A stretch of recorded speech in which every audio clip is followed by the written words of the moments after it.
My name is Marie. I'm a physicist, chemist, professor, world traveler, and a 2-time Nobel Prize winner. My work in science and physics helped to develop the X-ray machines used in hospitals today. I'd love to tell you a bit more about my life.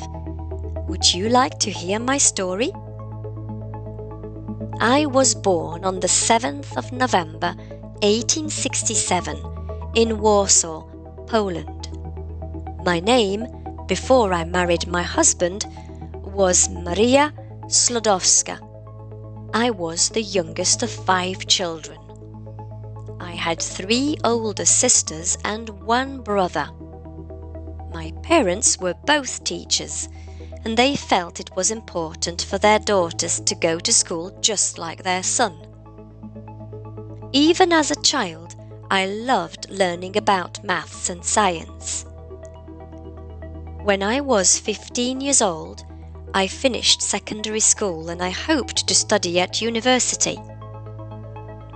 Unfortunately, some universities didn't allow women to attend, and university classes also cost a lot of money.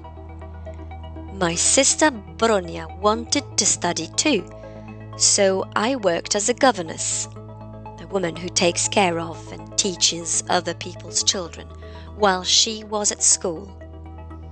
Eventually, I had saved up enough money and I was able to go to the Sorbonne, a famous university in Paris, France. When I signed up for classes, I decided to sign my name as Marie to sound more French. I worked very hard in school and earned a scholarship. This means I was given money for studying so hard. The money from this award helped me to stay in school and earn my degrees in physics and mathematical sciences. In 1894, I met Marie Curie, a fellow scientist and a professor at the Sorbonne. A professor is a university teacher. We worked well together and became very good friends. Soon, in 1895, we married and my name became Marie Curie. During our marriage, we were lucky enough to have 2 clever daughters, Irene and Eve. I was always interested in the latest scientific discoveries and was especially eager to learn more about Henri Becquerel's discovery of uranium rays in different soils and rocks. In 1898, Pierre and I explored the rays further, and eventually I named them as a form of radioactivity. This means they gave off a type of energy we hadn't seen before. Even more interesting was that when we separated the uranium from the soils and rocks, the rays were still there. After many experiments, we were finally able to find out why. It turns out that during the process, we had discovered 2 new radioactive elements, polonium and radium. Elements are the building blocks for everything on Earth. The air we breathe and the water we drink are made up of elements. The new elements I discovered were important. Even today, radium is still used to help people who are ill, and polonium can be used to power up satellites sent into space. Over the next few years, I continued to work with the radioactive rocks and soils, finally figuring out how to pull out pure radium and keep it on its own. I examined the element and tried to use it in many different ways, hoping it would be useful to doctors and scientists.